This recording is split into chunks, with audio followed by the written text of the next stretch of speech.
ಚಿಂತಾಮಣಿ ನಗರದ ಆದರ್ಶ ಚಿತ್ರಮಂದಿರದ ಮುಂಭಾಗದಲ್ಲಿ KSRTC bus ಮತ್ತು ದ್ವಿಚಕ್ರ ವಾಹನಗಳ ನಡುವೆ ಭೀಕರ ರಸ್ತೆ ಅಪಘಾತವಾಗಿದ್ದು ಪತಿ ಪತ್ನಿ ಸ್ಥಳದಲ್ಲಿಯೇ ಮೃತಪಟ್ಟಿರುವಂತಹ ಘಟನೆ ಇಂದು ಮಧ್ಯಾಹ್ನ ನಡೆದಿದೆ. ಶಿಡ್ಲಘಟ್ಟ ರಸ್ತೆಯಿಂದ ಚಿಂತಾಮಣಿ ಕಡೆಗೆ ಬರುತ್ತಿದ್ದ ಕೆಎಸ್ಆರ್ಟಿಸಿ ಬಸ್ ಮತ್ತು ದ್ವಿಚಕ್ರ ವಾಹನದಲ್ಲಿ ಪತಿ ಪತ್ನಿ ಕೊಮ್ಮಸಂದ್ರ ಗ್ರಾಮದಿಂದ ಚಿಂತಾಮಣಿಯ ಕಡೆಯಿಂದ ತಾಲೂಕಿನ ಹೊರವಲಯದ ನಾರಾಯಣಹಳ್ಳಿ ಗ್ರಾಮಕ್ಕೆ ಹೋಗುತ್ತಿದ್ದ ವೇಳೆ ಈ ಒಂದು ಅಪಘಾತ ಸಂಭವಿಸಿದೆ. ಇನ್ನು ಸ್ಥಳದಲ್ಲಿಯೇ ಸಾವನ್ನಪ್ಪಿದಂತಹ ವ್ಯಕ್ತಿ ಶಿಡ್ಲಘಟ್ಟ ತಾಲೂಕಿನ ಬುರುಡುಗುಂಟೆ ಪಂಚಾಯಿತಿ ವ್ಯಾಪ್ತಿಯ ಕೊಮ್ಮಸಂದ್ರ ಗ್ರಾಮದ ನಿವಾಸಿ 39 ವರ್ಷದ ವೆಂಕಟೇಶಪ್ಪ ಮತ್ತು ಪತ್ನಿ 35 ವರ್ಷದ ಸರಸ್ವತಮ್ಮ ಎಂದು ಮಾಹಿತಿ ತಿಳಿದು ಬಂದಿದೆ. ಗಂಡ ಮತ್ತು ಹೆಂಡತಿ ಇಬ್ಬರು ಚಿಂತಾಮಣಿ ತಾಲೂಕಿನ ನಾರಾಯಣಹಳ್ಳಿ ಗ್ರಾಮದಲ್ಲಿ ಸಂಬಂಧಿಕರ ಮನೆಯಲ್ಲಿ ಇಡುಮುಡಿ ಕಟ್ಟುವ ಕಾರ್ಯಕ್ರಮಕ್ಕೆ ಹೋಗುತ್ತಿದ್ದ ರಸ್ತೆ ಮಾರ್ಗವಾಗಿ ಈ ಘಟನೆ ನಡೆದಿದೆ ಎಂದು ತಿಳಿದು ಬಂದಿದೆ. ಘಟನಾ ಸ್ಥಳಕ್ಕೆ ಡಿವೈಎಸ್ಪಿ ಮುರಳೀಧರ್, ನಗರ ಸರ್ಕಲ್ ಇನ್ಸ್ಪೆಕ್ಟರ್ ವಿಜಯಕುಮಾರ್, ಗ್ರಾಮಾಂತರ ಠಾಣೆಯ ಸಬ್ ಇನ್ಸ್ಪೆಕ್ಟರ್ ಮಮತಾ ಭೇಟಿ ನೀಡಿ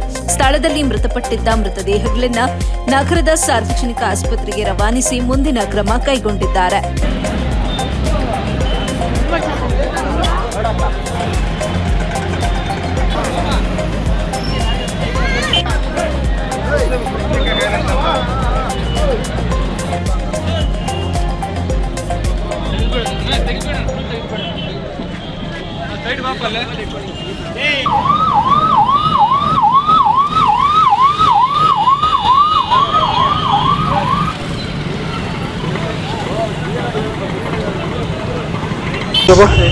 నారాయణపల్లి సంవత్సరానికి ఇచ్చింది.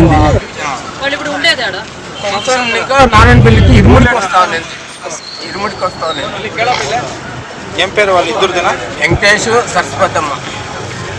కొమ్మసంద్ర నారాయణపల్లికి ಬರ್ತಾ ಇದ್ದೀವಿ. వెంకటేష్ పేరు తెలియదు నీకే? వెంకటరమణప్ప ఏమన్నా మీ తోడబుట్ట? అవునా, తోడ